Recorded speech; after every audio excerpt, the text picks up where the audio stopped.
the political world, and you're in it. Yeah, baby.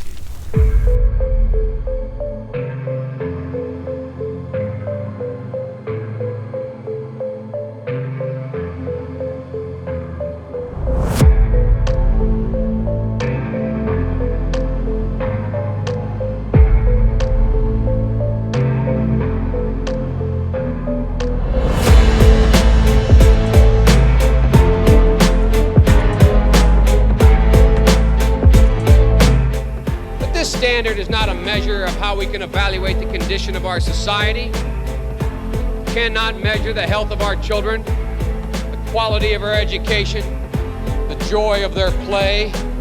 Yet the gross national product does not allow for the health of our children, the quality of their education, or the joy of their play. Let us pledge that our generation of Americans will pay any price, bear any burden, accept any challenge and meet any hardship to secure the blessings of prosperity and the promise of opportunity for our children. We shall pay any price, bear any burden, meet any hardship, support any friend, oppose any foe to assure the survival and the success of liberty. And I started thinking as I was coming over here, why is it that Joe Biden is the first in his family ever to go to a university? Why am I the first connect in 1,000 generations to be able to get to university? Why is it that my wife, who's sitting out there in the audience, is the first in her family to ever go to college? Why is Glenys the first woman in her family in 1,000 generations to be able to get to university? No, it's not because they weren't as smart. It's not because they didn't work as hard. It's because they didn't have a platform upon which to stand. Does anybody really think that they didn't get what we had because they didn't have the talent, or the strength, or the endurance, or the commitment? Of course not. It was because there was no platform upon which they could stand. Scranton, when Cole died, my dad was not he was a salesperson. He wasn't a coal miner. If it weren't for the fact I said I had an uncle who was a coal miner. It turned out I didn't have anybody in the coal mines, you know what I mean? Really? I tried that crap, about, it didn't work, I'm from Scranton, Pennsylvania. I figured there had to be a coal miner somewhere in the family.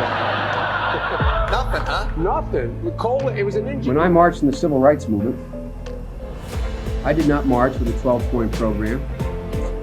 I marched with tens of thousands of others to change attitudes. And we changed attitudes.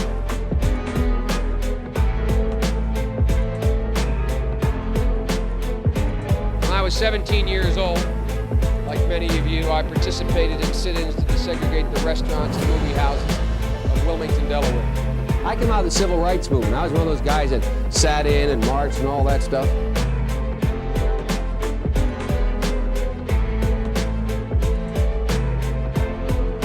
During the 60s, I was, in fact, very concerned about the civil rights movement. I was not an activist.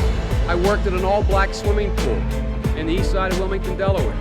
I was involved. I was involved in what they were thinking, what they were feeling. I was involved, but I was not out marching. I was not down in Selma. I was not anywhere else.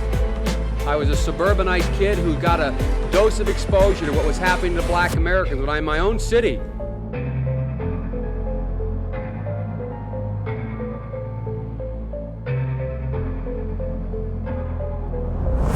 When I was a teenager in Delaware, for real, I got involved in the civil rights movement. We have the 8th largest black population in America. Most people don't know that. And I'd go to 8 o'clock Mass, then I'd go to Reverend Herring's church where we'd meet in order to organize and figure where we were going to go, where we were going to desegregate the reality of what we were going to do. I got my education, for real, in the black church.